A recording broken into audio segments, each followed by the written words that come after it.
Shri Ganeshaya Namaha, welcome to the Anant Katha channel. Today I am fortunate to narrate this story, and you are equally blessed to hear it. For this we thank the Lord. Jaratkaru was a sage of calm and composed nature who had renounced worldly life and did not adopt the path of household living. One day, while walking through the forest, he saw a vision inside a pit, where he saw his ancestors hanging by a branch. His ancestors said to him, "O son, please get married, so that we may be freed from our suffering and attain heaven." O my ancestors, if a girl comes to me without asking, only then will I marry and take up the life of a householder. Saying this, Sage Jaratkaru set off on a pilgrimage. Let's see how this event led to Sage Jaratkaru getting married.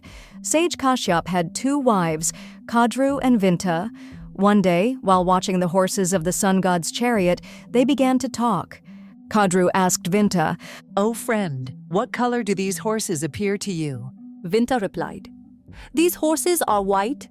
Kadru said, "To me, they appear black. Let's go closer and check. But first, let's place a bet. Whoever loses shall become the other's servant." Vinta accepted the bet. Kadru then instructed her obedient serpent sons, "Go and coil yourselves around the horses' bodies so they appear black." Some of the serpents refused to do so. Kadru cursed those serpents that they would die in King Janamajaya's snake sacrifice.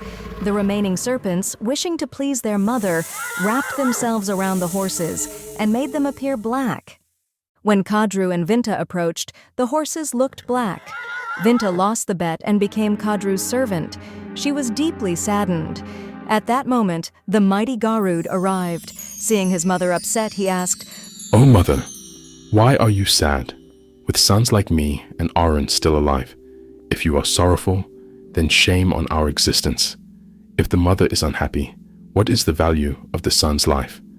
Tell me your sorrow, and I will relieve you from it." "Son, I have become a slave to my co-wife. She is asking me to carry her on my shoulders."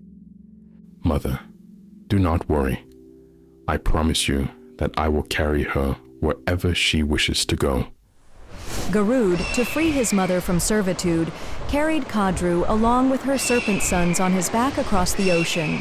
Upon reaching the other side, Garuda asked Kadru, "O mother, tell me, how can my mother be freed from her slavery?"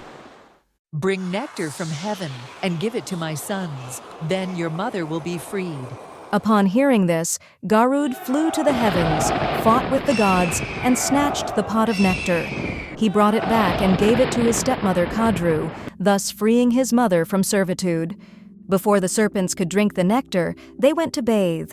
In that moment, Lord Indra secretly took back the nectar and returned it to heaven.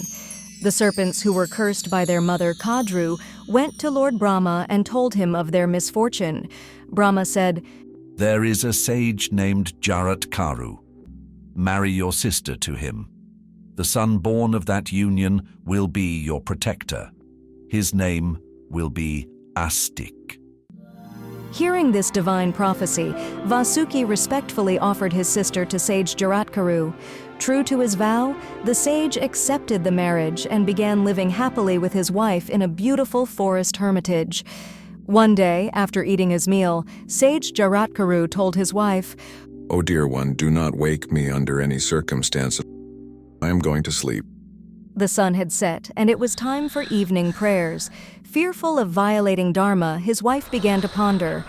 "What should I do? If I wake him, I will break my promise. But if I don't, the time for evening worship will pass. If my husband fails in his duties as a sage, he may fall into hell." Thinking this, she woke Jaratkaru and said, "O righteous one, please rise. It is time for evening worship."